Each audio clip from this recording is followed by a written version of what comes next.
What's up guys, it's Ron. We're back today with another video with the OBS.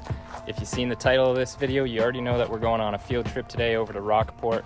We're gonna go visit James over at Renegade Autoworks. He's got some pretty cool projects on the go in the shop right now, and he's very modest, so I wanted to give him a chance to show off some of his knowledge and go over the builds that he has going on right now. I'm gonna bring over my other set of drag slicks and see if he can't get me a set of the Street and Strip Mickey Thompson's put on there, and we'll maybe go to the beach after. But let's get on the road and we'll get over to Rockport and meet James. He's the one that did the dyno work on my truck. He's also the one that did that screamer pipe over on the side and some other miscellaneous things, seals and whatnot. So I'm excited about today's video, and I hope you are too. I'm not sure what all James is going to be allowed to share with us, because he does have a lot of customer projects in there and they might not want their stuff posted on the internet, but he has a lot of knowledge, and I'm looking forward to having him share some of that with you guys. And hopefully you can go check out his shop page and all that stuff. I'll link them down below, and let's get to today's video. All right, mandatory startup. Fuel pump engaged. Ah, good one today. Oh.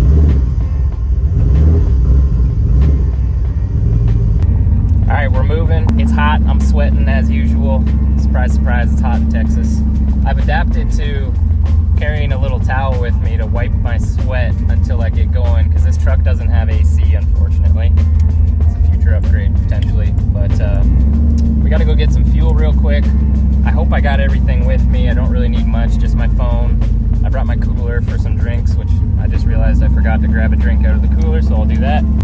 After I get fuel, my other mandatory stop before I hit the shop will probably be HEB, because I love their sushi. So I'll probably grab a spicy tuna roll and maybe some nigiri, and then we'll be at the shop. So stay tuned. James has a lot of cool, I just stalled. James has a lot of cool cars in the shop right now, so, and he's a very good fabricator.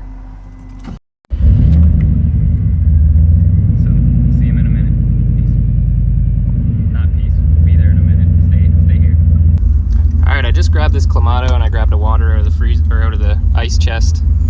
Does anybody down here drink this? This is like a big thing back home. You make Caesars with Clamato juice, some pickle juice, Worcestershire sauce, and some other things, pickles and whatnot, but I don't see many people drinking this down here.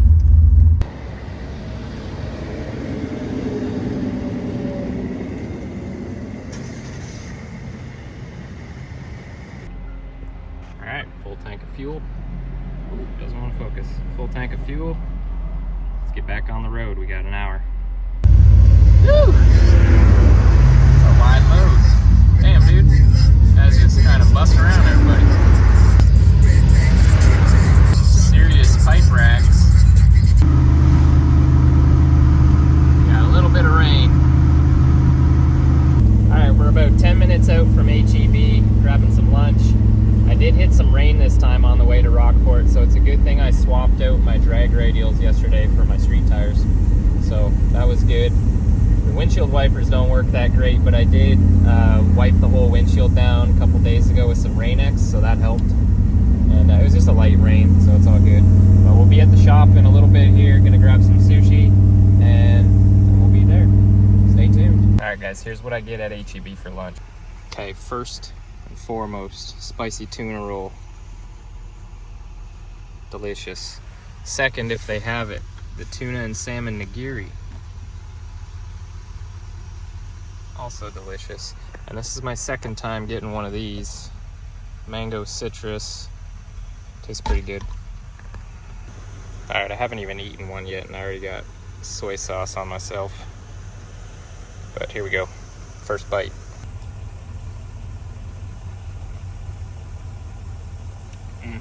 It's like crack every time.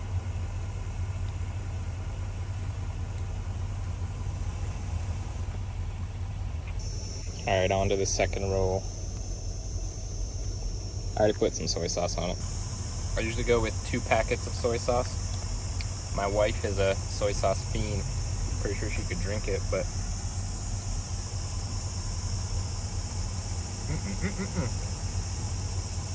that's good stuff.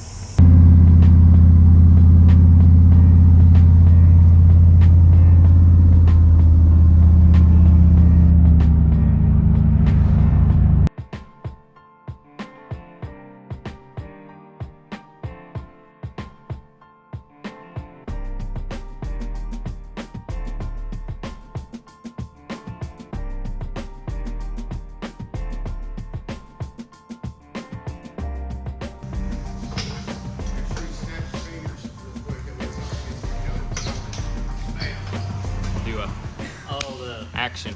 There you go. All right. First question. Who are you and what do you do here? Loaded question. loaded question. My name is James Miller. Started Renegade Autoworks last January. Actually resigned from my corporate job January 28th last year. Oh wow, so that hasn't even been, yeah, 8 months. Yeah. Yeah, but you actually started this on Inauguration Day, That's fair. January 20th. That's the first thing I noticed. I met James about a year and a half ago. I was working on a build at the house and reached out to him through a mutual friend and needing some manifolds welded. And It was a Jaguar with an LS swap. Jaguar with an LS swap. it's a pretty sweet ride. In fact, we just did the 1-year checkup on it. Yeah. 2-3 weeks ago. Yeah. But yeah, it turned out real nice. And we collaborated on a couple other ideas. And, October of last year, he convinced me to come out of retirement, come down here and play with Hot Wheels cars, which is pretty much what we do. We play with cars. Right on. You didn't actually answer. Or you can just mute it. You didn't actually answer the question he asked. What do we do? Who are you? Oh, I'm sorry. I'm Ken Williams. I'm the action manager of Renegade. There you go. Sorry about that. Yeah, you're good. There's no rules to this. All right, question number 2. What is your favorite vehicle and favorite engine platform? It can be a personal vehicle or customers. I think I know what yours is. I don't really have a I favorite. could be wrong. I have a lot of favorites. I don't really have a favorite. All right, if you could pick one car that you were able to live with for the rest of your life, car and engine. Man, that is a tough question. Okay. You know, actually, I think my favorite car would be probably like an 07 to 09 GT500. Okay. Blower swap, cam, built bottom end, 85. Just really raw, rowdy, like violent car. Well-rounded. Yeah. Go drag racing with they're you. They're not the prettiest. You know, you can kind of beat them up a little bit and scare people with them. And it's a fun car. It Yeah. really is. How about you? Probably my 2000 F-Body. Yeah. It's been a real fun car to drive. LS? It's a cast iron 6.2 head cam car. Just a lot of fun to drive. Right on. This one's tough. What would you say sets your shop apart from other shops? I know what I've got for an answer for you, but I want to see what you guys got. I know there's a lot of shops doing the kind of stuff we do, so it's hard to really pinpoint what would set us apart, I'd say. But, I mean, I don't want to say we're in it. I mean, we have to make money as a business, so money's a driving force behind any of it. But at the same time, we have a really overpowering desire to learn. So there's many times where we've gone off the clock to figure things out on our own that we know would help the customer out, but would allow us to learn ourselves. Yeah. Like this Cobra is an example. I mean, we have 300 hours in this thing and diagnostics. And the car came from another shop. They had it for about 3 months and just kind of kicked it out, didn't want to mess with it. And the guy asked me if I was willing to take it on. This is right before Ken started. And I was like, sure, you know, why not? And then it turned into a pretty long diagnostic process to figure out what was all wrong with the car. And I mean, like I said, I would say it was the cost of education for us to learn some things that we didn't know prior. So we've come out of this, in the end, way more educated than we ever would have been had we not taken the Willing to learn a little bit along the way. Yeah. I think we're also pretty open-minded to each other's suggestions, ideas. Yeah. We'll also listen to the clients. We interact with several other shops in the area. Yeah. Where they're reaching out to them because we might need, They have something we say, don't. say a frame sandblasted. You know, we'll reach out to another shop that specializes in that. We try to keep, I think we try to keep ourselves invested in the area around us. Yeah. Like the Cobra, attention to detail. Yeah. Detail. And we keep our ego in check too. It's easy to get big-headed, you know, and our thing is to maintain our position, you know, as humble as we can be, you know. So that's what allows us to keep an open mind as well, because I've noted that ego tends to close the mind, you know. So. Yeah. What I was gonna say is your customer service too. I know I'm a new customer, you guys barely know me, but I've thrown some stupid deadlines at you already, and a couple, like, they're small projects, but Sure. there hasn't been anything that you guys have said no to, or like, that's stupid, don't do that. So that's the one thing I've liked so far. You can ask my wife, she knows I hate bringing my stuff to shops. I don't like other people Sure. touching my stuff. Absolutely. And you guys, like, I've trusted you guys with my stuff from the first day that I brought it here. So Appreciate it. And from this side of it, that means a lot to us. It really does. yeah, that's a big thing, I think, too, with like having a business where you can bring stuff that you trust the people, and they're not gonna screw with your stuff, go bombing around town, or. And I know I told you to take it for a drive the one time, and you still didn't want to, but We will do a hit or two and make sure the car performs like it's supposed to. Yeah. In his case, though, there's no reason to. No, but nothing on the street. There was no We reason will, to. of course, Yeah. Do the hits on the dyno. Yeah. Right. for sure. That's usually where any of the hits will happen. I mean, occasionally we have to do a road. We have to verify that our load values and stuff are, you know, good on the street. It's not going to be leaner or richer on the street versus the dyno. Yeah. It doesn't take a violent beating to get that answer. Can we lower that door a little bit for the sound, just to get the cars This out? one? Yeah. Yeah, the traffic's pretty bad. Okay, next question I had. It's gonna be if. Oh, actually, I was gonna switch this one out because we kind of used it in the first one. But the next question that I had was, I seen a Facebook post that you made, and I thought it was really good what you said. For your customers to have, I'm paraphrasing, but realistic expectations and let you know what they're looking for. Are they looking for show quality? Are they looking for, in my case, just something to reroute and get the job done kind of thing? What's something that, as a customer, when they come to a shop like you guys, that they should know, or like, what should they prepare themselves with before they come to a shop so they're not wasting your time and you're not wasting their time? There's a few things that come to mind. Well, for one, you mentioned ego. I can understand when folks can't complete a project. It's okay to ask for help, and it's okay to build a business relationship with someone, you know, and communicate like, hey, I can't finish this, or I can't do it. Because in our end, what we do, when we know we can't do something, that's when we have to lean on someone for help, because we can't do it all. Yeah, and you're not afraid to do that too. And it's the same with customers. Yeah. They're no different. And so we get a lot of customers need to understand that this is a legitimate business, so operational costs are fairly high. So the attitude of, you know, I could do it, but I just don't have the time. Now, that can go one of two ways, but we hear that a ton. And generally, those customers tend to be the ones that want to undermine the cost of doing business. And so know that if you want your project right, it is going to cost a little bit to do the project right, but also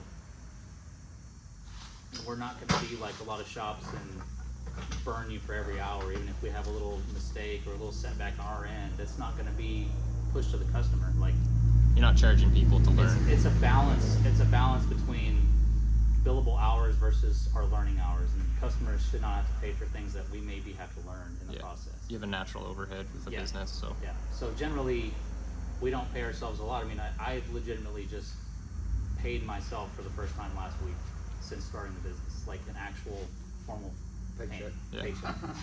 And so we sacrifice a lot to make sure the customer product is good. So if we have, say, a project that kind of drags out and we don't get payment, well, they're going to have to be patient. The project's going to have to stop. We're going to have to get them to pay up current, because I will get money laid out on parts and stuff. So coming into a place like this, have an open mind as well. The best way to come and communicate with us is to understand that what your expectations are. Just like with us, the expectation is the project's probably going to take about double the amount of time you expect it to take. Yeah. And that's usually caught up in finished work, detail work, cleaning things up, verifying good grounds, circuit testing.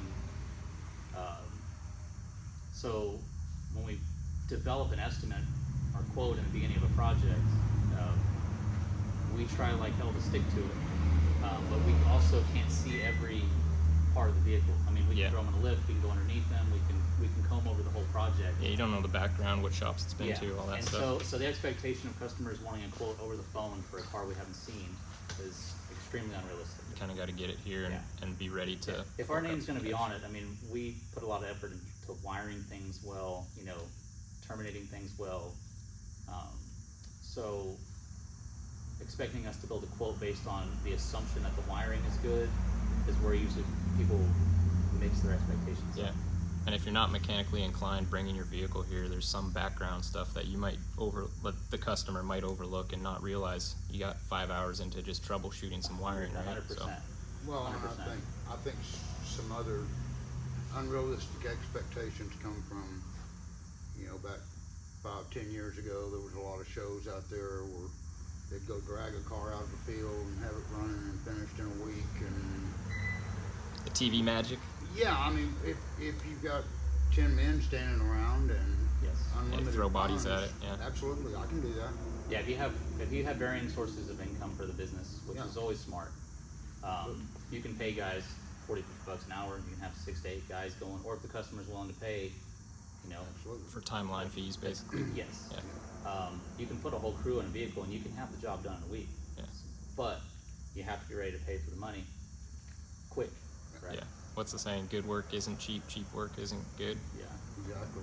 I So- mean, we've got a saying here: good, fast, and cheap. You can have any two. Yeah. You can't The have triangle. all three. Mhm. Gotta- Yeah, yeah, the pick- triangle. pick you two. can't have all three. You can Yeah. only have two. Okay, that's a good segue into the next question. So this is kind of like a fun budget. 10 to 15 grand you have. What would you pick as a vehicle as like a base platform, and what would you do with that 10-15 grand to make it go as fast as you can in the quarter mile? A Fairmont or Foxbody rod and piston 5.3 with a power glide and single turbo Holley Terminator X with Maybe a little squeeze to spool it up a little faster. A little bit of nitrous. Oh, yeah. 8.8. I built this on 8.8s, welded tubes, braced the housing. Yep. 275, 60, 15, like a bias ply in the back, you know, lighten the nose up, tube it. You could There's the probably throw a recipe. car, yeah, 10 seconds. What do you think? 9, 8, Yeah. Yeah. 90s, 8, 9, 9, 8, something like that. There you go. Okay. yeah. All right. Question number 6. What's the fastest that you've ever been in a car?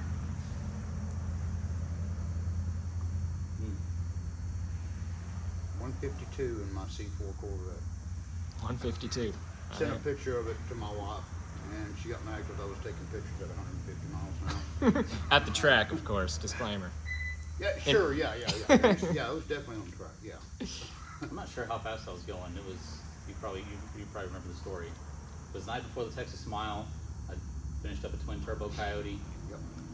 At the time we were dynoing stuff in Sandia, and it was like 11 o'clock at night, and we needed to know what the car was going to do on 18 pounds. And so this is a farm to market 2-lane road, 11 o'clock at night, no lighting. That's a weird track. And so we went through various boost tables. We started at like 8 pounds, went to 12, and then I think the last hit was 18. And you know, it had to be in 5th gear. It was still an MT82 car, so 5th is 1-to-1. And I had to pull the car to like 7,800 on the street, and the car was making well over 1,000. So I don't know. What it got up to? We were moving. Yeah. It was scooting. Yeah. it Enough was- to shred a deer in half. Yeah, we did a couple of hits on a side road that kind of had a downhill slope to it, and it had some little Little divots whoops in the bottom. And so we did the 12-pound hit there, and the car would hit the divots, and you'd hear the RPM.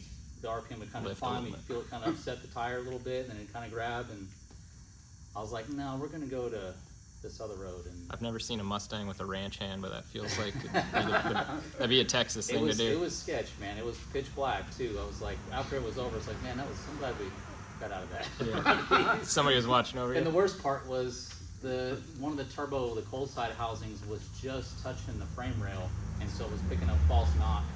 Because Also, at 12 pounds, the cutting engine timing. wasn't torquing over as much as it was on 18. So on 18, you could hear the turbo just start brushing the frame rail, and it'd pick up false knock and pull timing. So I had to get the car back to Ingleside, which is where our shop was at the time, flock the turbo a little bit, play with the cold side a little bit, and then I had to go find somewhere not in the United States, Somewhere in to go do a Mexico. pull Right. and Head log, south. and pretty much log knock retard and see if it was going to hold up or not. The car broke 200 at the mile that day, because after that morning he picked it up, and it went over 200 at the Yeah, mile. they do the Texas Mile around here, don't they? Yes. Yeah. In Ingleside? No, Or no, is no. it No, it's, It's a Beeville again, isn't it? yes. Eville? Yeah, At the airport? Yes, sir. When does that happen? Is that in October? March and October. March October. and October. Okay. It's gonna We're cut gonna it. see a black OBS out there? You might. But it's a pretty fun event. It's just hot. Yeah. October's the time to go. Yeah. All right. Next question, number 7. How'd you come up with the name Renegade? Looked in the mirror. I don't know. Just kind of popped into your head? Names are always a tough thing. I was never really good at them. I think the Renegade name was just kind of. I've worked with a lot of shops. There's a lot of ego. The car industry is full of ego. It's cutthroat.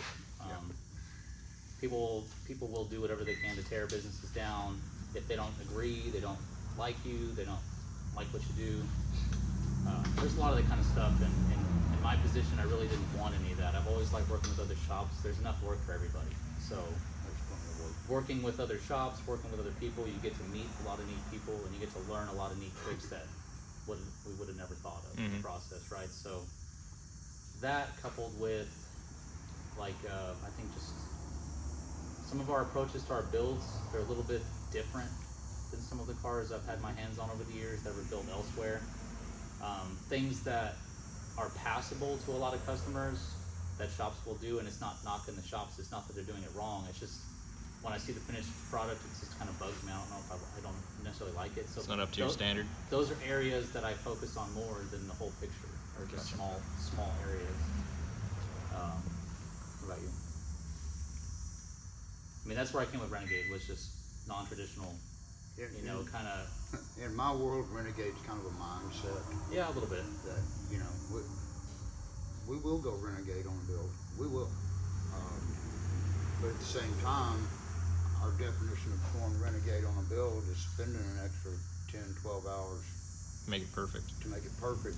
Well, nothing's perfect. To your standard. For the best that you can. standard that, if somebody can come in and say, hey, I want to change the injectors. Yeah. So we'll change the injectors, do the tune, throw it on the rollers, and then you look under the hood and there's wires hanging all over the place and everywhere. And I think that's the one thing that you guys do well that I think maybe people coming in don't realize. Change the injectors. It's not just changing the injectors. You got to retune it. You got to tidy up anything that you catch, because it's kind of your obligation. You see something leaking, you got to let them know. It does snowball, but not intentionally. It snowballs for a good reason. It's never an intentional snowball. It's just Coming from the late model world, doing tons of late model cars, a lot of guys, especially in this area, they want to make a number. Yeah.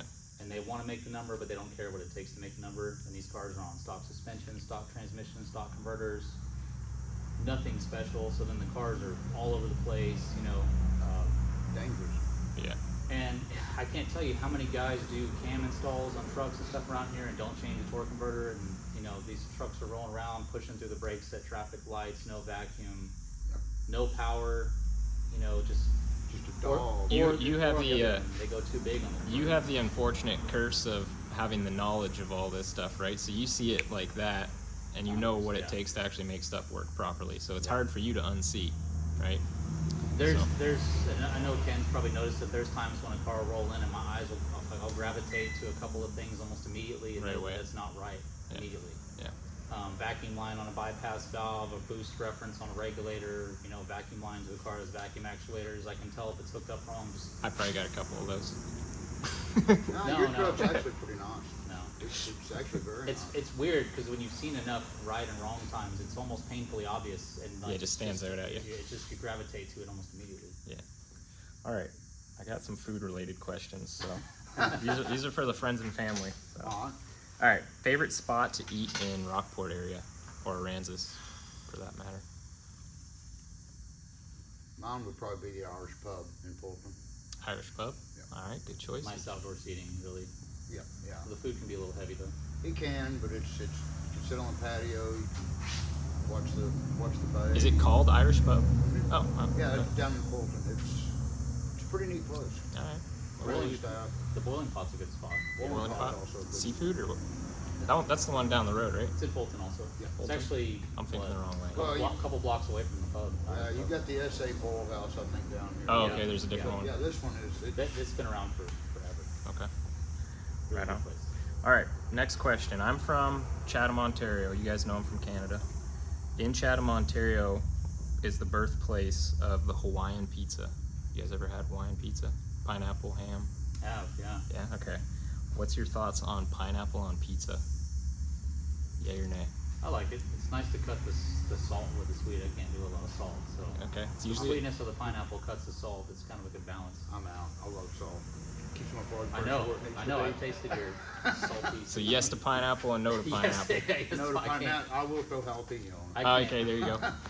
Makes me thirsty thinking about the salt. Well, jalapeno, pizza. Jalapeno's big down here. It is. Sir? Like pickled jalapeno and pickled quail eggs, all that stuff is big down here. It is. You don't really find it back home. All right, last question. You can only have one food for the rest of your life. What would you pick? You have to eat it every day, all day, Medium rare steak. the rest of your life. Rest of my life. Something lean that wouldn't kill me. Probably like grilled chicken or something like that, because I'd like to live.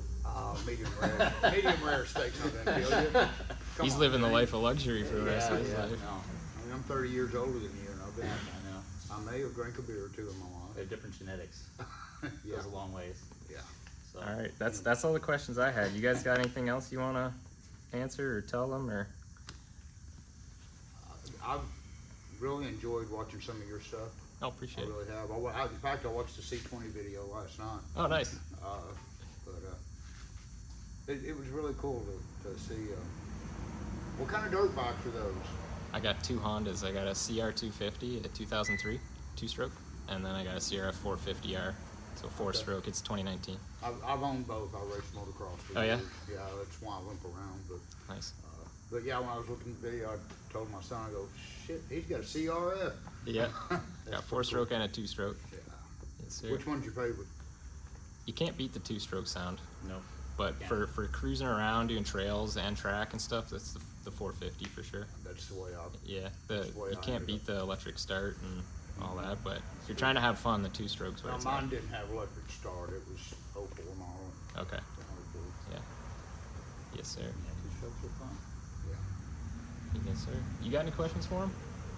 You don't got one single question? You don't want to put your boss on the spot? I ask these guys questions all day, every day. We all chirp at each other all day, every day. We all have fun. Yeah. There you Like a nest full of birds chirping at each other. go. Yeah. Hear about small tire radio stuff all day. Yes, we do. Hey, it ain't much. It's an honest life. Small time radio stuff and no time stuff. Yeah. Hey, there's nothing wrong with it. It's fun. Hey, I talk about big tire stuff once in a while. Which, if I'm not mistaken, I just saw an MT on the back of your truck. Yeah, I went to the track Friday. Did you? Yeah, I was telling him it ran a 7.8 something Wow, and nice. 91 miles per hour. It had a terrible 60 foot, it was 1.9. 1.9. Yeah, so we got some improvements to make. Need to get He's, the camber out of it. he's already Change- giving me some ideas. Gear. Change the spring rate. Change Yeah. the shock setting. All suspension stuff and Yeah. tire stuff, so. Bringing up the Big Jake's race next month Where's that? up in Ferris, that XRP. Okay. Yeah, they've got that white TA. Where's XRP? Ferris, Texas, it's about 20 miles from north of Ennis. Okay. There's a 750 index class, but they want to run the white TA in, so we're gonna re-gear it. Okay. Just They have have a little a fun. 750 class at Houston Motorsports Park, and I'm wondering if that truck would end up fitting in that. It's already running a 7.8. Yeah. So Is that leaving on the brake and all that? yeah, I left on the trans brake. I got it at 3,000 right now, but I could lower it or move it up. Yeah, it hits the tire And then it squats, unsettles. and then it extends. It doesn't extend. You but can see it. You can upsets see the it back dip of down for a second, and then it comes right Okay. back up. So It's too it's too soft, Yeah. and then it's extending back too fast, and it's upsetting the tire. yeah, It's taking the load off the tire. 99% suspension. yeah. James gave me some advice 100%. before I went, and I went the opposite direction. I didn't listen to him. So Oh, okay. it's my own fault. Funny how that works. I was like, I'm gonna soften it. He told me to stiffen it up. I'll soften it. Let's see. Oh, But, Actually, a different radial might help too, yeah. yeah. Yeah, we're actually, just for fun. so on the Powerbird, Good we're actually running 17-inch low profile tire. We're gonna have to So the probably 15 or 16 inch wheel. 275s, 60, 15, to get about 28 inches in the back. Regear it. Probably do a little dry shot. Cool. Just have fun. All right, I'm gonna end the questions there, and then we'll do a tour of the shop if you guys are cool with that. All right, we're starting with the Cobra. Well, we're not starting right yet. Yeah, don't start it up yet. Talk about it a little bit. So it says on the windshield there, it's a Backdraft racing car.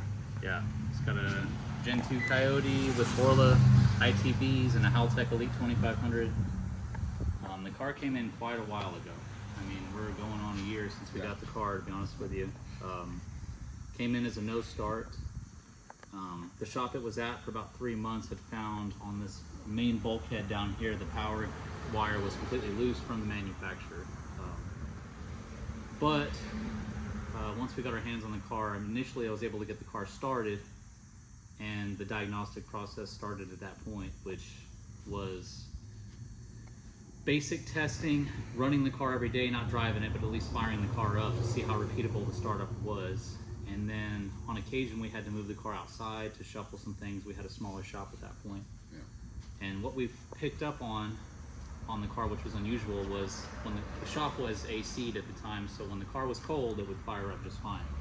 If we had it in the sun for like an hour, the car wouldn't start.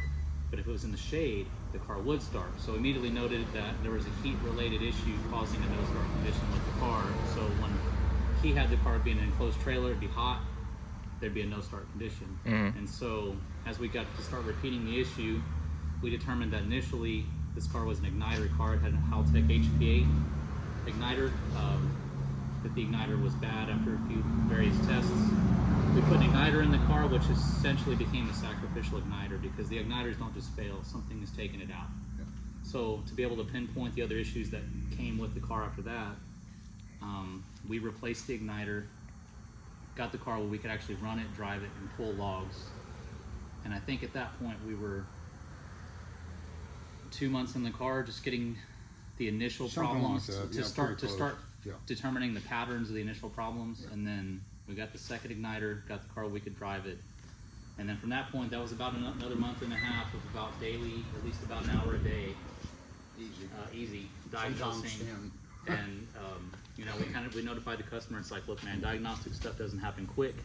Sometimes it's a slow burn. Sometimes you have to let things kind of intensify to catch them on a log or on a circuit test. So second igniter goes in. We start noting things like when the cooling fan comes on and we have a log going, bank 1 would be idling like 14.7 as an example, AFR. It would richen up to about 12.9 with the cooling fan. And if you were to do a Noid light test on one of the injector circuits in parallel and drop the circuit resistance, it would actually lean that bank back out with the Noid light in parallel. So we noted that there was an issue from the fan circuit causing a feedback issue to the main harness for the Haltech. So upon further digging, you know, pulling the dash from the car, the wiring was pretty horrendous. There was basically this body harness these cars are spec'd with have connectors pre-terminated for multiple drivetrain combinations. Yeah. And so with that, you have a lot of butt connectors, a lot of poor connections.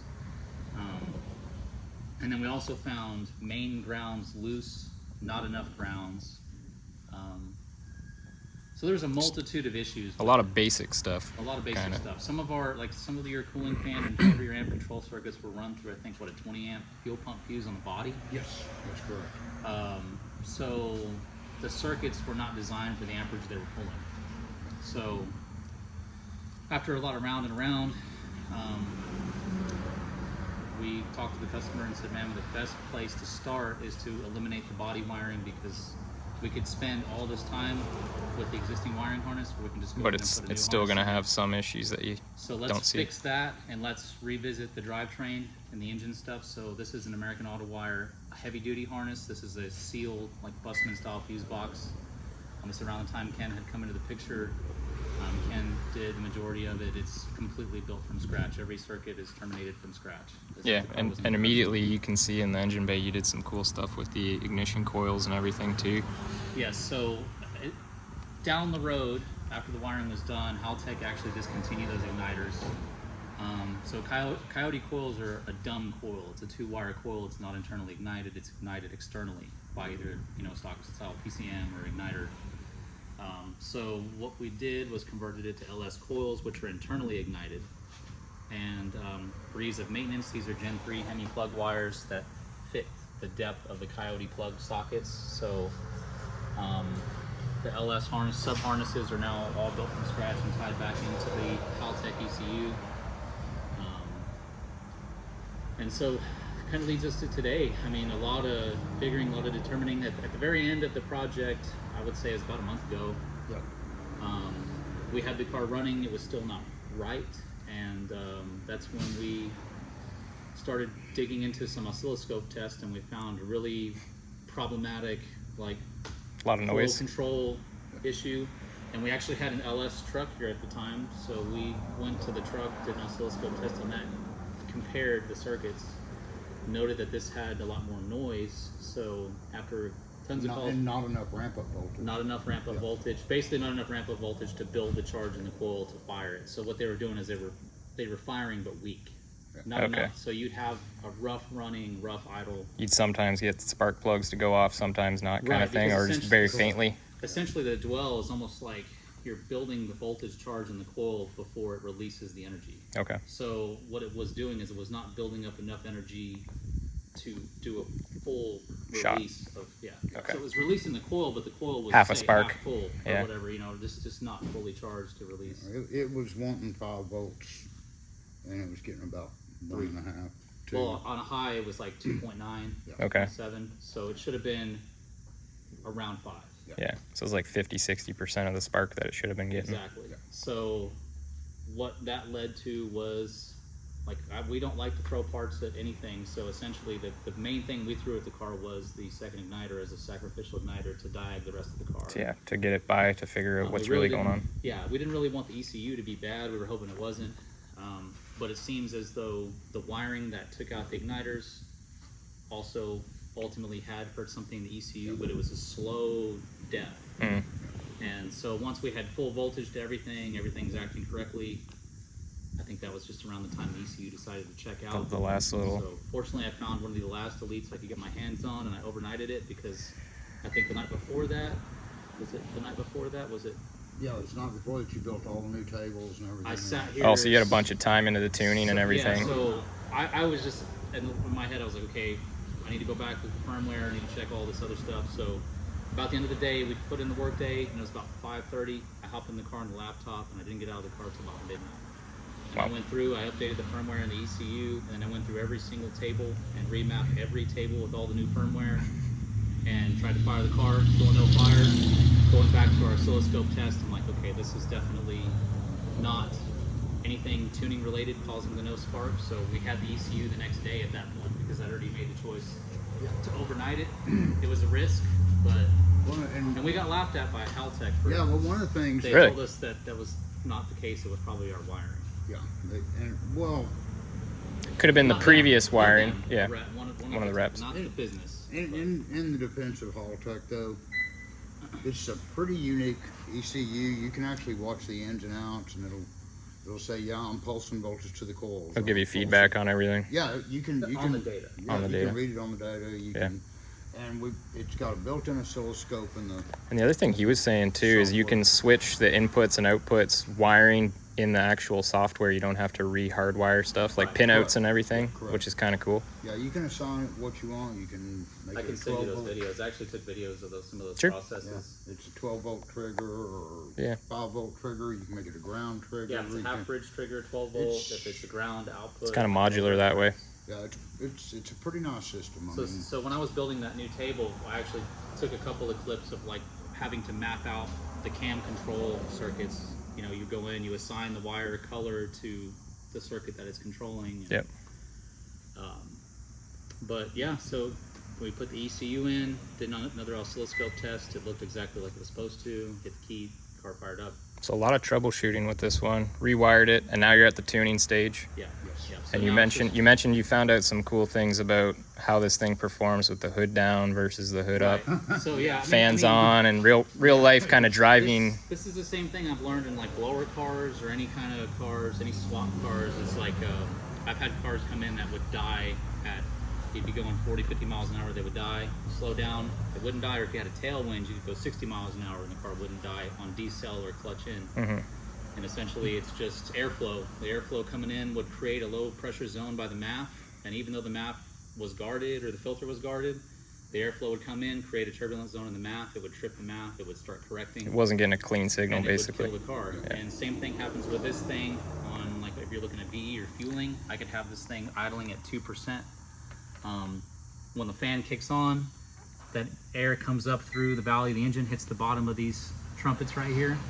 And I saw my fuel trims change as much as 2.5–3% just with cooling fan on. So, and that was with the hood open. And when we closed the hood, it killed some of that airflow coming across the top of these, and it actually brought my fuel trims back down where they're supposed to be. So that's why you'll see on the stock cars too, they'll have like an air elbow that will go over the corner. Yes, it gives you like, say, 12 inches or whatever before that sensor, so that you got straight flow going through it. Yeah. Laminar Of flow. course, this one doesn't use a map. It's speed density. It's a speed density setup, so. Now, is that one thing that you could do to kind of work your way around that? Is if it had a map instead of or a MAF instead of speed density? I mean, you'd have to come off of these with some kind of a shared plenum. Yeah, okay, you'd have to have a box that kind of groups them all together. Yeah, Yeah, you'd have to have. Because it could be individually different. exactly. Gotcha. And Well, it is. And That's so what this guy's for.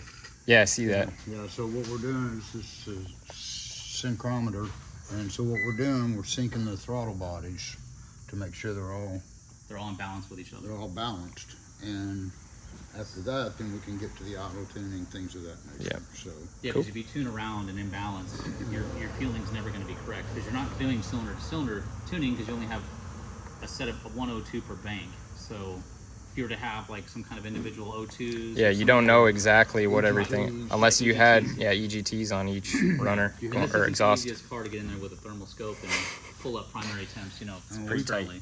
There's lots of room in the front though. Like your Tons. front axle's Yeah. right up here. Everything is totally behind it. So and it's crazy. the It's owner crazy of this- cramming something like that in here too. The owner of this car is amazing. He is one of the few that understood. I mean, I don't think there was ever a moment we were truly stagnant on the car, minus No. the move. The move really was a big adjustment for us to make here, but I mean, there was always something happening in this car in the background, and it was something we just had to figure out. And some things just take time, but again, you know, now you can come into the car, you can hit the key. It's always neutral.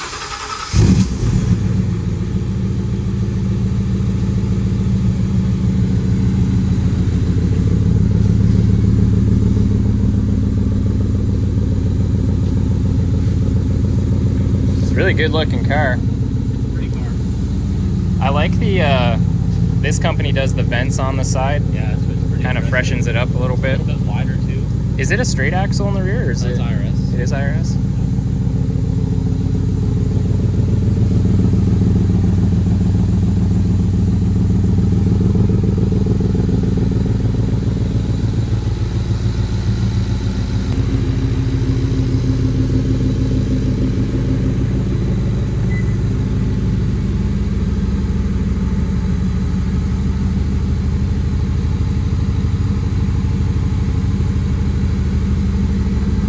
Yeah, it's a really good looking car. That's a pretty car.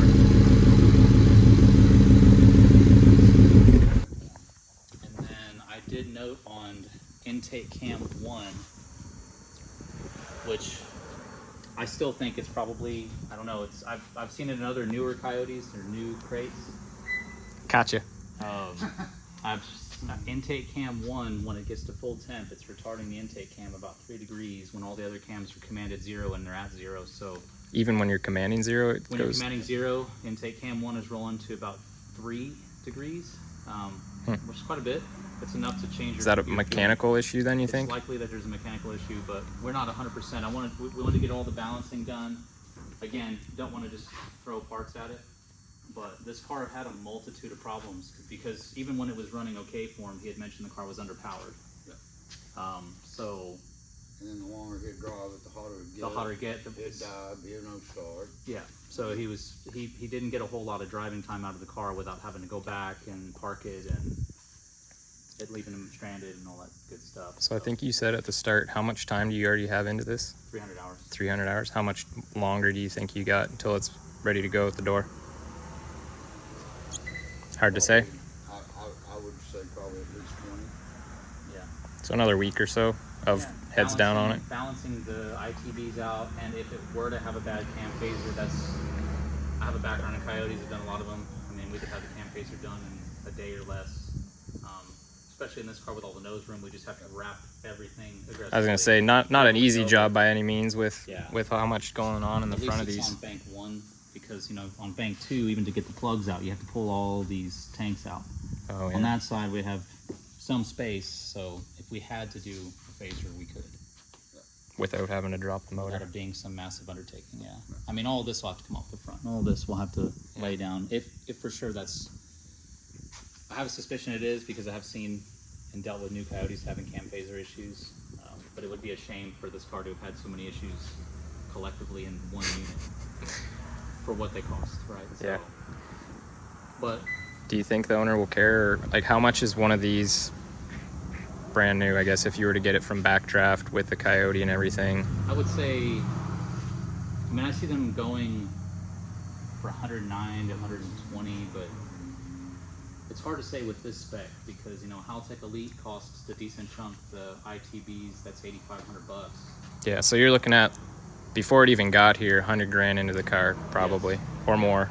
And then And that's a car it's got all the parts there, they're just not working right. Yeah, and that's where it leads us to a discussion we had with the owner about potentially building our own versions of the Cobras with the wiring and spec done to our standards, Well, that would be cool. where we could get, say, a factory 5 kit or any other kind of base kit. We could do the painting, do the drivetrain, all the wiring, spec everything out, and even And then you like could an you could SCCA spec you car. could offer a harness too for guys that are buying stuff from Factory 5, We could, yeah. right? That would be the goal. And that would be where we would dive into the mil spec wiring too. Because I'd love to do one of these cars with a dry sump Coyote. Some kind of like a flat plane dry sump type Like a feel, road race high, kinda yeah, inspired. like an SCCA spec car, lightweight wheels, actual protective case. So that's kind of the road we're going down, is potentially getting into that. Cool. All right, on to the other two Coyotes you got in here. So you got two Foxbodies, and Owned this by the one same guy. owned by the same guy. Kind of a unique situation. So you were saying he had a bunch of really good parts in this car, Yeah. which is a sharp-looking car. And what was the deal with it? This car needs torque boxes, needs a few other things, and the hat I'm wearing, Fox Stangs. Diego's a customer and friend. Between Diego and I, we were trying to convince him not to do the work on this car. This car already had a Coyote in it, and last year I had a fluke happen, and I ended up having to pull the dash on this car and redo, because this swap was done in a different city. And so I ended up having to pull the dash and redo all the wiring in the dash and revisit a ton of items on this car to make it decent. And I told him, I was like, the car's decent, but I think there's been so many headaches with it, you should sell it, because at that point he had Put this your money nice into car, something and else. This car is a much better car. Yeah. Mechanically, electrically, it's overall a better car. So this one, stock Coyote, Stock Gen 2 fuel T50 system is it's coming from that car, so it's going to be a stock type fuel system, 58 psi return style setup. Okay. And you were saying for the return style stuff, I don't know about Foxbodies, but other Mustangs, you got to kind of tap a bulkhead into the tank. Did you have to do that with this too? No, not on this. Not on No, this? If you were to do a budget fuel system like a GT350 type fuel system and like an S550, you could convert it to return style. With the stock hat. With the stock hat, with Okay. the twin pumps from the GT350 From the- okay, basket. gotcha. On the car like this, you can get like this, the system going back in this is like a small aeromotive hat, so it has the return built in. Already on it. Okay, gotcha. And then obviously the control pack runs that. Has he got a vacuum pump up there for the brakes? Is that stock or is that something That's that you Hydro guys- Boost. Oh, Hydro Boost. Okay. So you can't do a brake booster. You have to either do manual brakes or Hydro Boost on a Coyote swap, because you can see the room from the hard lines under the master to the coil cover to get a coil out to do plugs is not much. Just tight. So Even just getting the dipstick out looks like it'd be a challenge. yeah, these cars are tight. Not as bad as changing spark plugs. So you're able to use the stock. Yeah, I bet that's a challenge too. Yeah, you Just actually looking have at to that. remove the brake booster on this car to do the number. This car, yeah, It's a Lego. yeah. It's a big puzzle to even do spark plugs. So you're able to use the stock fuel rails. It's got stock injectors and everything, I assume, or does it have 58? These would be from that car. I want to say these were LU47s because that car was in the 85 NA. So I think they should be Ford Performance LU47s. I could be wrong. So is that the GT500 injectors, or that's just the stock? Stock. It was a Ford Performance injector that you could get for a period of time. It was the go-to for NA E85 cars, you know. Okay, and then you got the stock fuel rails. You got it adapted to AN rail. Yeah. Over to the Aeromotive. The fuel system that was in the orange car. So we're pretty much, But fairly simple. to simplify the process of making this car NA again, instead of reinventing the wheel, we're using what we have. Yeah, you don't necessarily need all of that, I guess. Right. Yeah, you can do it however way you want, but again, this is a circumstance where we had it from that car, and to save the customer money, it was Might as well use it. use it. Yeah, gotcha. Okay, and then this car, right away we got a Predator blower on there. What else is going on with this thing? This is Gen 2. This is F-150 Coyote. We did the oil pump gears in it, some boundary billet gears and the sprocket. Stock Predator blower, 3/4 upper with all the miscellaneous VMP swap parts. Again, at the time, like Power by the Hour makes a blower accessory drive bracket for like Predator swap. It was back ordered. Okay. So this is actually a belt drive setup that was an NA belt drive setup that Ken modified, and we made it work and to mount both idlers and have adequate belt wrap. So this is actually all done in house. Is the alternator on Coyotes always mounted backwards? On Or is it swaps. that's what the Because swap normally, is? Okay. normally the alternator's down here where the power steering pump's at in a Okay. traditional location, but because those cars have electric power steering, You don't on have the that, trucks, yeah, you don't okay. have it. So unless you convert one of these to a Volvo hydroelectric pump, which you can, and you can put them on like an angle sensor so you can increase and decrease Your sensitivity. resistance.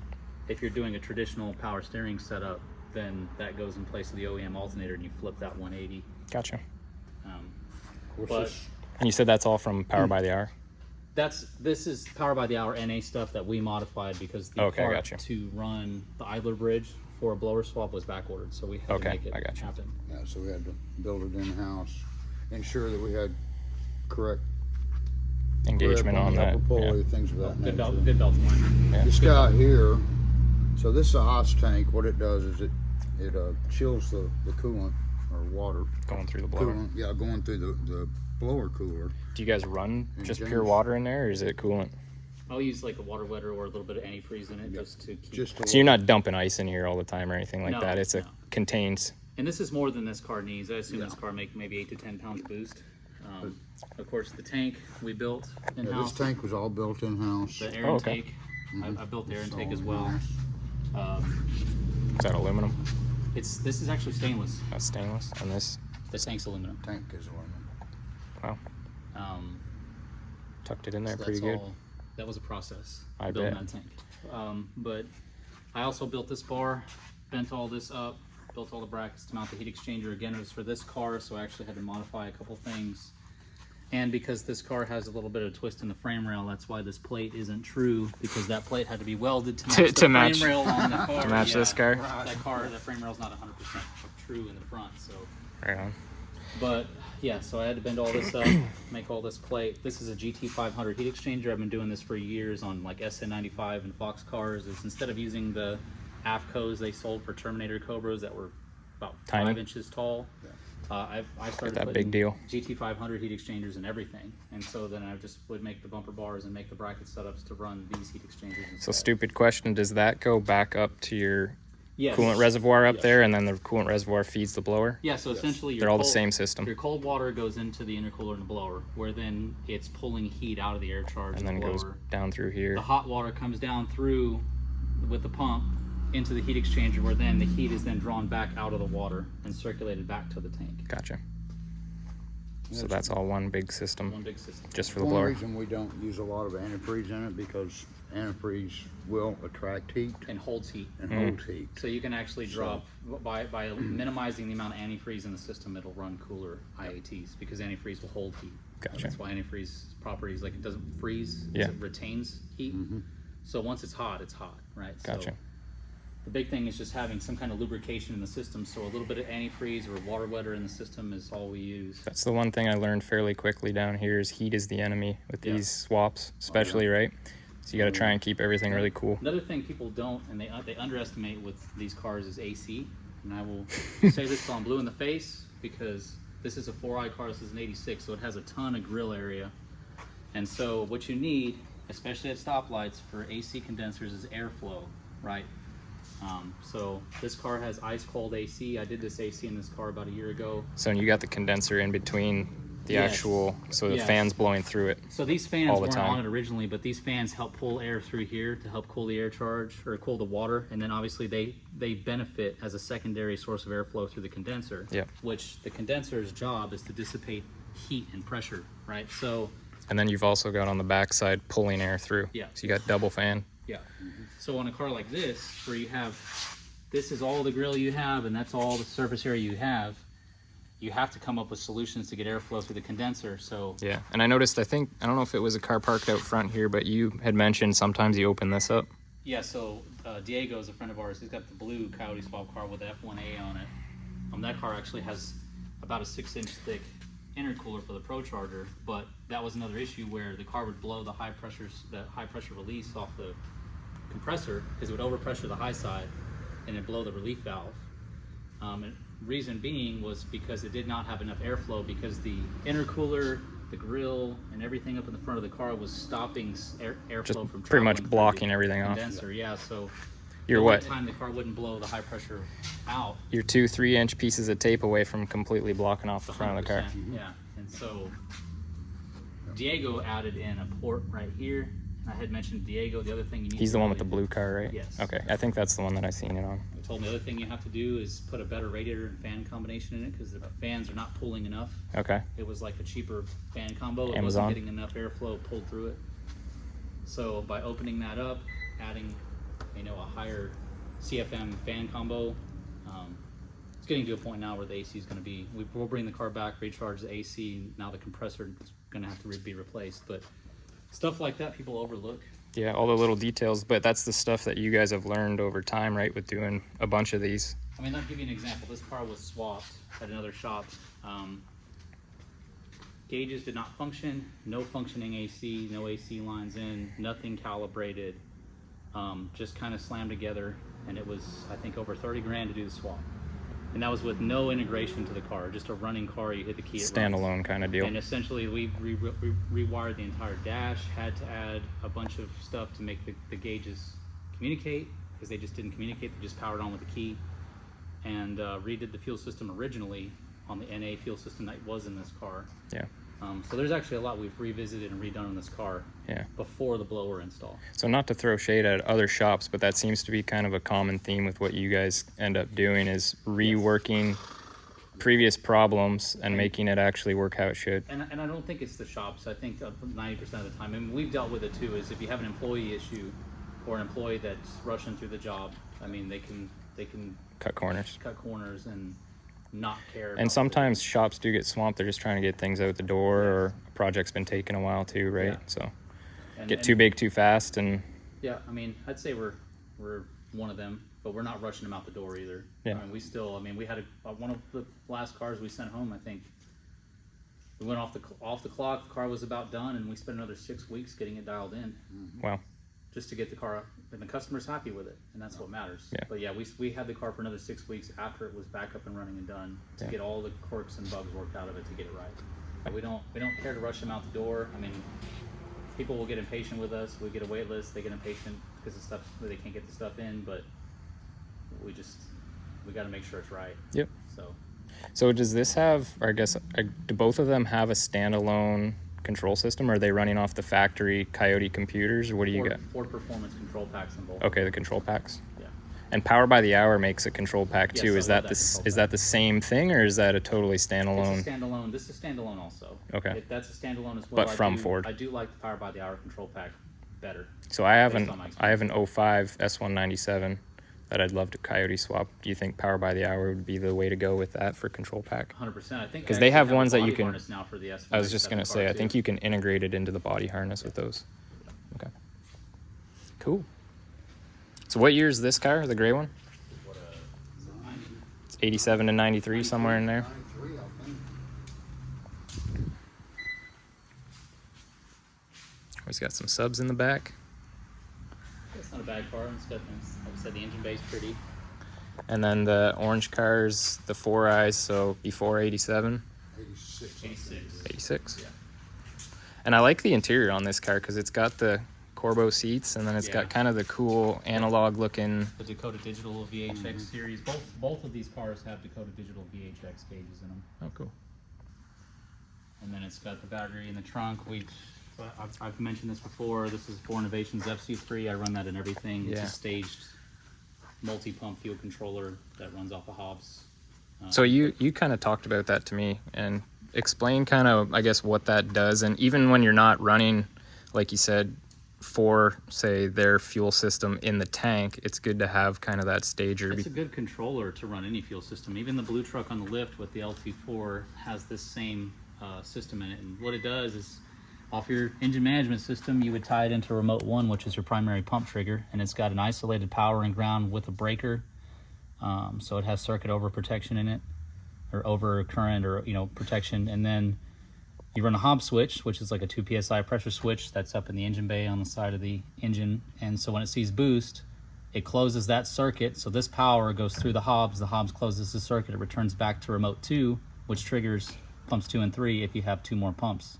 And so you run primarily off of pump 1 under boost, pump 1 and 2, and sometimes pump 1, 2, and 3 if you have 3 pumps. So basically that thing sees you're starting to get under boost, it replaces 3 potential relays and switches and everything, and it's got relays internally, but yeah, so everything is right there. You're getting rid of, done internally. and like you said, once you're under boost, it sees 2 psi. Is it a 2 psi increase in your fuel pressure system, or is it 2 psi in air pressure? In positive pressure. Okay, so as soon as you get under positive boost, it closes that relay inside of it and engages your other ones.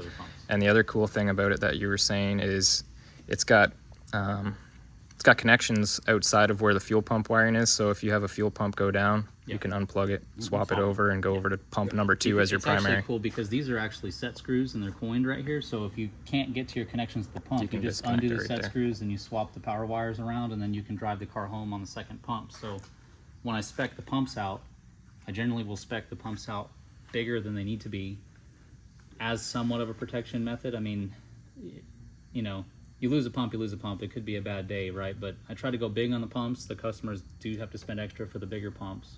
But should one pump begin to fail, the other pump can make up for it. And this is where a wideband comes into play with a stock ECU, because it's a good way to log what's going on. Whereas with a Holly, it's going to start making adjustments immediately to try to protect your Haltech. Gotcha. So this is kind of a good method I've used on stock ECU cars, and it's GM, Ford, Dodge. Yeah, no matter what. Yeah.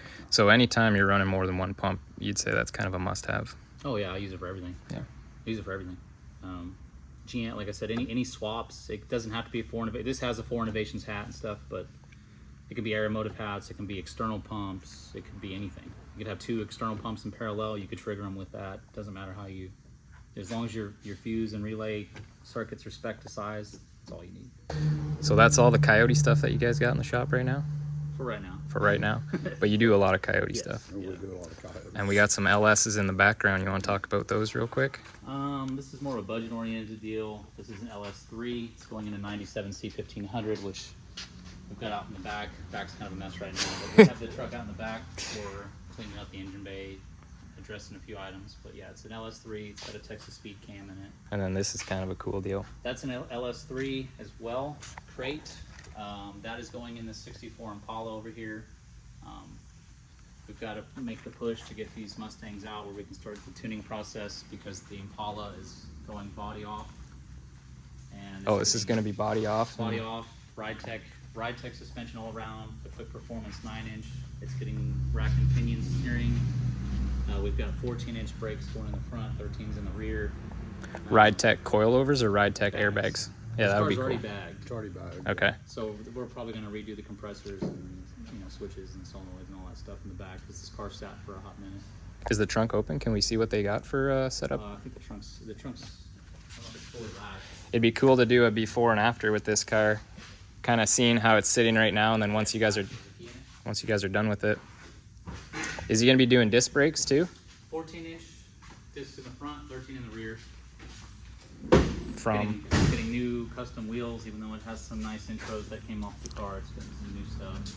What brake company are you guys using? And this car, CPP was what he wanted to go with. Okay. Because we had looked at Bear and Brembo and Willwood, and honestly, for a car like this with a C5 type caliper, you know, it's plenty. This car's bagged, it's a cruiser. I mean, even the 9-inch is overkill. But So how much power will that crate? Is it a 500 horse? 530 horse. 530 from Blueprint? Yeah. And it comes with the Holley Terminator X Max and all that? Which was a good package deal. But yeah, that's the current setup that's in it. Okay, so Which- he's got an AccuAir setup. Would be cool to, like this is kind of tacky. I'd like to make something a lot nicer. And Yeah, more it's just presentable out of than that. angle iron or tubing or I think it's probably store-bought aluminum that's just self-tapered into a sheet of something. So what are you guys gonna do? Are you gonna do one of those aluminum tanks that have the valves and the? Have you seen those? Mm-hmm. You know what I'm talking Seal about? tanks, whatever. We've talked about some of the options, me and the customer, but the primary thing is getting the ball rolling on the main parts of the car. And then address that after. We've got to pull the interior. There's a rust spot in the floor that we've got to patch. This trunk has to be redone. So during that time, we'll get this out, figure out what we're looking at. Then obviously we'll build an estimate on parts and stuff for them, and then we can revisit. Because some stuff has to be revisited as we go through the build of the car. Yeah, fair enough. Um, Cool. Well, it looks like it's a pretty clean car to start with. It's actually originally from California, a guy that did a ton of Impalas, and he had the car shipped from California to here. I think it was like San Diego. Got the red interior. Yeah. Nice. Actually, he became my customer about 4 years ago, so there were a few things that I had done on this car long ago. But Oh, so he's had it for a while? he's had the car for about 5-6 years. Okay. So this is kind of phase 2 of the car now that He got over the car having the old technology, and he's like, I don't want any of that anymore. I want it new. reliable. So yeah, the push is get these out of here, and then we can pull this over the lift, body off it, put the body in a dolly, and then we've got a Gen 5 vintage Airford, so I'm gonna do a complete impede roll, smooth firewall, Nice. electric, or like a smaller modern wiper combo on it. Cool. Well, it'll be neat to see a before and after on this one. Yeah. Getting it at the starting stages. What do we got going on with the Corvette? This is a 90 C4 Corvette. This guy's from Louisiana. It's a great customer. I've worked with him for 7 or 8 years on other various projects. Got a little bit of toe in the back. Yeah, it's got a lot to do. This has got coilovers. He wanted to clean up the suspension, clean everything up. This is an LS 4L60 combo. We're gonna go Holley Terminator X Max, and it's got a Harup 2300 blower that we've been waiting on to get here for it. So same setup as like the Mustang. We've got to come up with a heat exchanger combo. We've got to build a nice tank for it. You've got your blank canvas. You just got to figure out where everything's going to go now. Yeah, so we're going to do that. And like these other cars where we build these pretty elaborate stainless exhausts, we're going to build a whole custom exhaust for the car. And not everything underneath the car has been addressed. We still have some things to tweak, but all the bushings on the factory arms. Yeah, it looks like here, everything's been redone. pretty new. It's all poly. Ball joints are all been replaced. Like I said, coilovers. But this is a good example of what you guys do. You got all this wiring mess, and you're not even scared. No. Not worried one bit. So is this a bunch of the factory wiring for like all internal stuff? Yeah. So you guys are going to integrate that or Yeah. delete whatever's not needed, I guess. Remove what's not needed, integrate what is needed. It's got to communicate and work with the Holley. And then rear end, is he keeping the stock rear end in it, or what are you guys doing back here? We're going through the carrier. Because it's a little bit tricky. It's IRS, right? Yeah. And then there's not a lot of options. do these cars still have frame rails, or are they fiberglass tubs? It's like a monocoque body. Okay. It's, So it's But- tricky to play with as far as like fabricating. I mean, if I had the choice, I'd do an 8.8 like IRS center section in it, and then come up with something different. But again, you have to work. For one, you have to have the supporting mods to handle a blower, especially a positive displacement blower. But then for two, you're gonna have to work with the customer's Yeah, expectations. I keep spending everybody's money and just blank check. But Yeah, it's easy to do when you know what would make the car really bulletproof, but you have limitations too. You know? Yeah. So it's kind of finding the workaround for what can be financially feasible for the owner without the car. yeah. blowing up, you know. That's the one nice thing too that I've noticed working with you on the last couple of things that we've done is you give me the options. Like we can do stages, we can do all of this right now. This is what it's roughly going to cost, what you're looking at. Depends what your goals are. Sure. And also how quick you want to have it back, right? So speaking of timelines and switching things up, you want to look at the blue truck? Yeah. I think that one I think that one's had a couple revisions while it's been here. I know it's been here since I've met you guys, and it's a really cool truck. What's it got, an LT4? Yeah, it's a 2021 LT4 and 10L90. And now you've just finished up full exhaust on it? Yeah, the funny part about this truck is when I got it, the original goal for this customer was a stock LT4. So we were gonna just leave the engine bay alone, do a completely factory stock LT4, and just keep it a nice clean truck. Well, about a week after I received the truck, the customer decided he wanted the blower to be a Kong export, and he wanted the heads to be done by Frankenstein, which were dealers for Kong and Frankenstein. So we got all that done. That added to the timeline. We went with the CVF billet accessory drive, and they don't make the LT4 accessory drive for an ATI balancer. So this is that's a one-off hub that we had to make the CVF billet accessory drive work with the ATI balancer. He's got ride tech all around. I don't know if you already said that. No. The truck actually already had the ride tech on it originally. The customer did that himself. Does he have fiberglass wheel wells? So they're slosh tubs. It is a company that makes these raised fender wells for trucks that are lowered, because often the problem you have is under like an articulating entry in a parking lot with a tire turn. The tire will grab the inner fender when they're low, and so these you'll either bend something or you roll your fender lips up, and then you get a lot more inside clearance for the fender tubs, and they have a bead roll pattern in them, so it makes the engine bay look extremely clean. So they're fiberglass. I always thought slush tubs were like steel or aluminum. Glass. Their panels on the side are bead rolled steel. Okay, But and then the actual fender wells are fiberglass. Cool.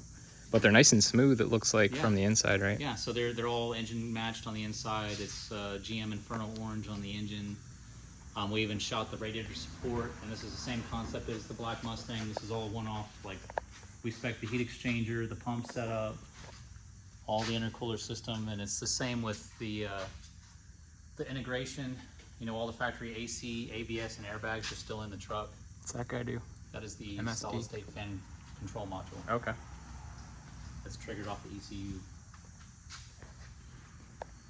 It's gonna be a cool truck once it's done. We've already got it where we powered it up, communicated with the ECM and TCM, so we just got to finish up the integration on the engine bay harness. I still have to build the air intake for it. Do you have you got rough power numbers estimate? Based on other, you want to drop it? Yeah, go ahead. It's up to you guys. Yeah, based off of other LT4s I've had experience with, I would expect it to make over 700 wheel, because it's set up for E85. It has a DSX flex fuel conversion setup in it, so the ECU will see flex. It'll be pretty rowdy. Yeah, so pretty much what the ZL1 would have had with the flex fuel combo is also in this truck. Yeah. And then you can see like and he's got everything to make it hook up too. Yeah, and you can see like we've got intercooler pump, which we mounted at the lowest point of the system. The gravity feed, made the bracket and everything to mount it. So, and like you were saying, that's a good place to put it for maintenance if he ever does have to replace anything too, right? In my opinion, thinking about the future. And the engine bay has so much going on in it. There's just nowhere to put an odd shaped pump like that. Yep. And the other thing too is like the battery's disconnected right now, but we've moved the battery to the bed. Cables are bulkheaded through the side of the bed. So when you actually look inside the bed, it's extremely clean. Yep. You guys gonna put her down? Yeah. Cool. So this is kind of the process with. Oh yeah, no, I get it. You'll pretty. notice they're all marked and labeled, so we know where this comes from, the vehicle. And what it used to do. What it used to do, that way we can integrate it with what we need for the standalone engine management system in order to tie it into the vehicle. Yep. So all this will be wrapped and harness taped, organized, and tidied up, and things will be secured behind the engine, mostly out of sight. Yep. As the finished project comes around. But yeah, we still, I mean, again, we communicated with the ECM, so it's getting to a point where we have to eliminate what's coming from the factory fuse box over there. And then Once that's eliminated, we can tidy up the rest, finish out the headlamp harness, make the air intake. Another thing we do that's different from a lot of companies, when we have a wire that's not going to be used, most people just clip it off. We actually go to the back connector, and depin it, pull it out. Yeah. Yes, instead of having cut wires all throughout the lines. That's a good idea. This I like looks this nothing like it's gonna look in a couple small weeks. detail, but your fan shroud, how it kind of goes over the top as well. That is an AZ Pro Performance deal. Oh, it is? The whole Okay. combo. This is all AZ Pro Performance right here. Radiator and everything. Yep. And we're dealers for them. You can see the cap. Yeah, that's where I got my brake kit for my Yeah, OBS. that's what these brakes are on That's this what truck these are. also. Okay. AZ Pro brakes. But these are the 14-inch? Or are they 13s? 13 in the rear. I think they're 14s in the front. Okay. 14 front, 13 rear. Very But yeah, nice. so we're pretty close now. It's been a process. Again, we started this truck at our other shop, so we made a pretty hasty move to this shop because we had to keep, making progress. We had to keep making money, all that good stuff. So Oh yeah. Business doesn't stop, the bills don't business stop. doesn't stop. Yeah. Well, business might stop, but the bill collectors don't. Yeah, so. exactly. So yeah, we've between the move and everything, we've kept progress going on this. So we don't have a ton left, but again, this is down to the details. Yeah, both these actually are about in the one year mark right now. Been at the shop, yeah. So these Again, are the slosh when tubs. change orders come into the picture, that's really what sets us back. We lost about 4 months with the blower porting and the head porting, and then Yep. the decision on the cam. And then we measured for the drive shaft about 8 weeks ago. He decided to go with a 9-inch, and so the 9-inch that was supposed to come in 2 weeks took 4 weeks to get the housing, 6 to get the carrier. So then we had to remeasure for the drive shaft. It just got ordered this 2 to week. 3 months just into a rear end swap. And, Yeah. and again, initially, this was going to be a stock LT4, stock engine bay with this accessory drive. And that was it. Same fuel system though.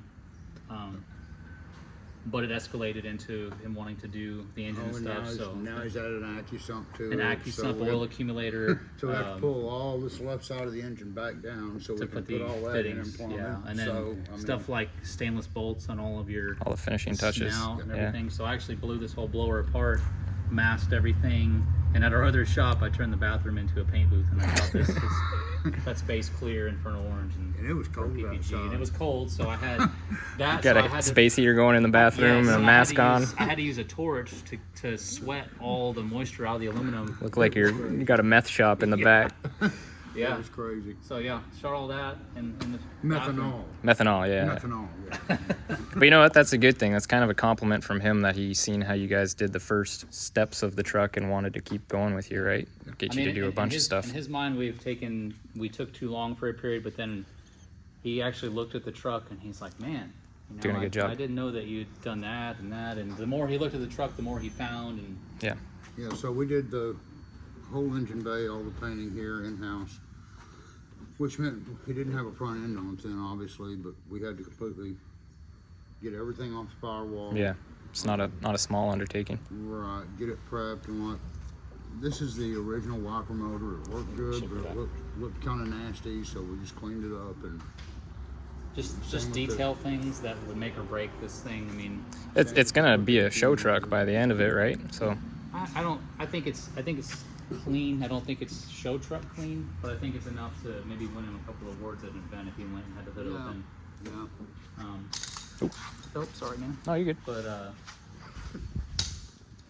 It'd probably be a cool drag and drive stuff. For sure. yeah, I mean, it's gonna be rowdy, but it's one of those things where, I mean, also people don't talk enough about shop fatigue on vehicles. You can get really sick of a vehicle, and you almost get that kind of dread working on it. So we've had occasions on this project and maybe one or two others where you get a little fatigue, and it's like we need to spend about a week away from it to love it again.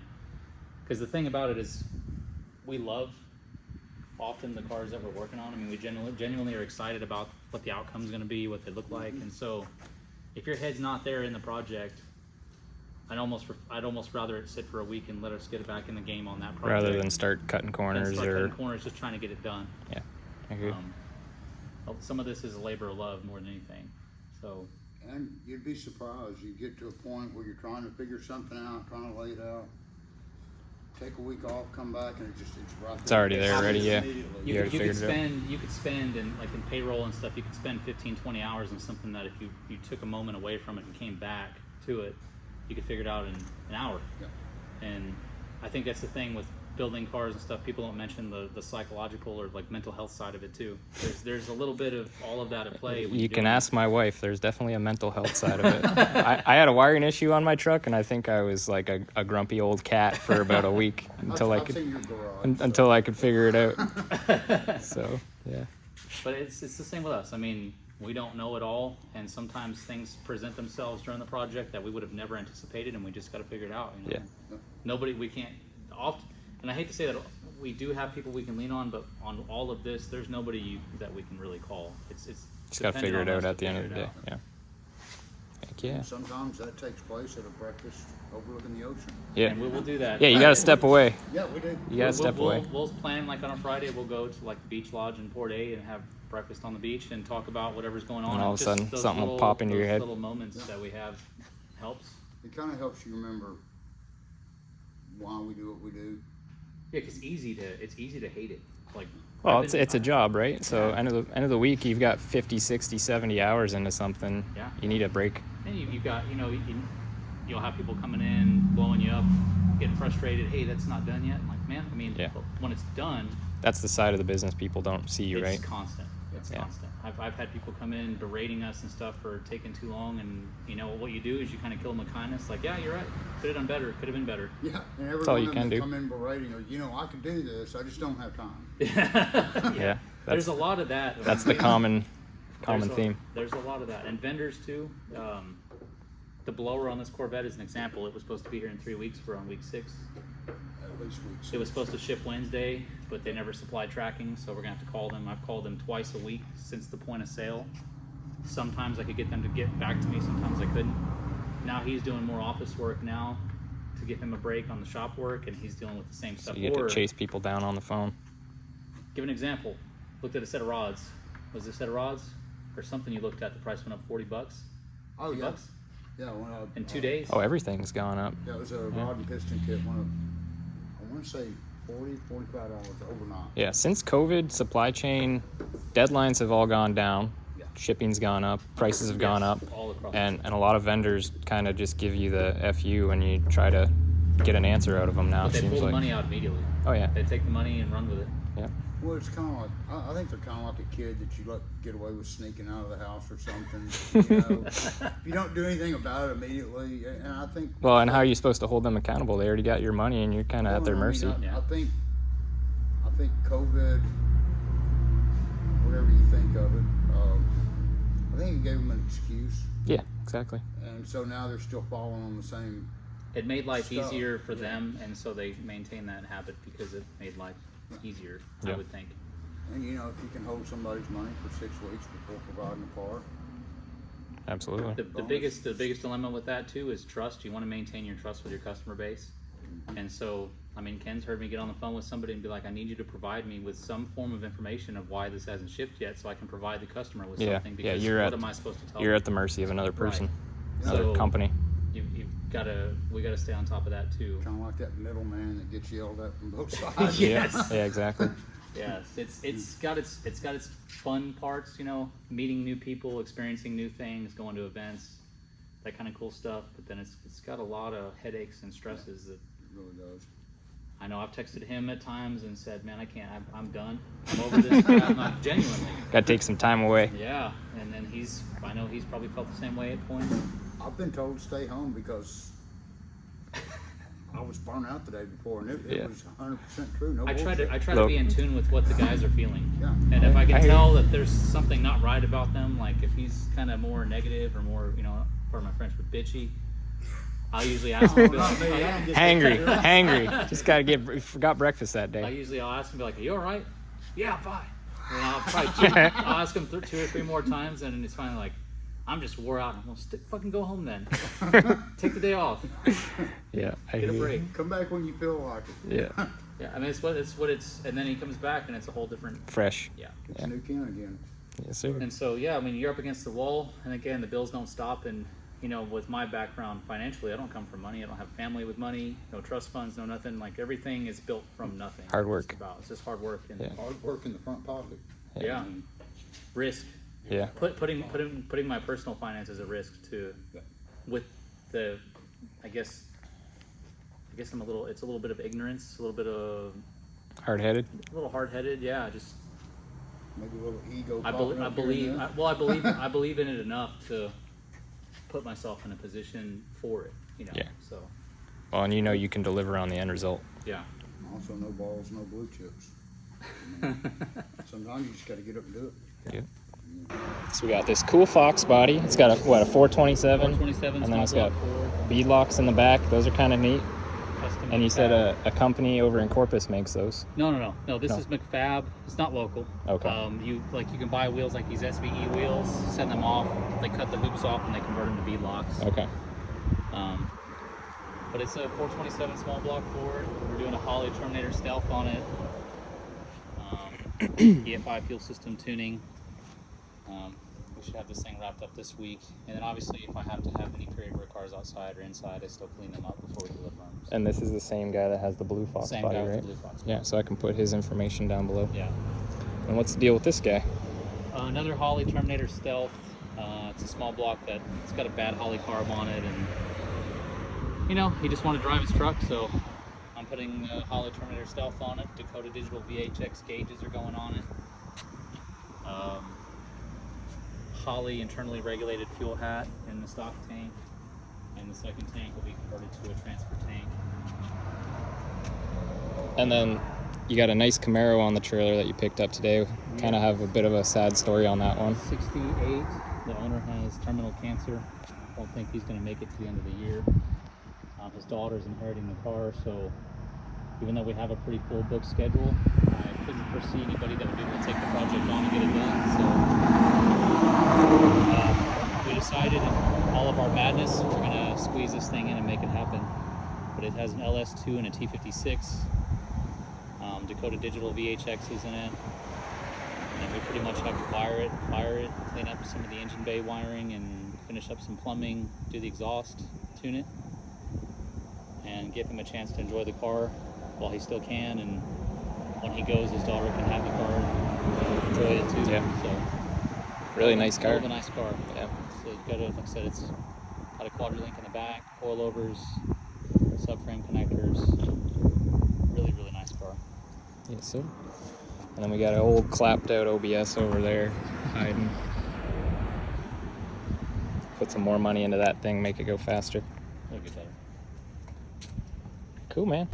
All right, guys, thanks for watching. That was the shop tour of Renegade Autoworks. Got the guys here. Go check them out. I'll link their stuff down below. Anything else you want to say? Put you on the Thanks spot. for watching, man. Thanks for watching. Hit that subscribe button. Leave a comment, and we'll talk to you later. Peace. Peace.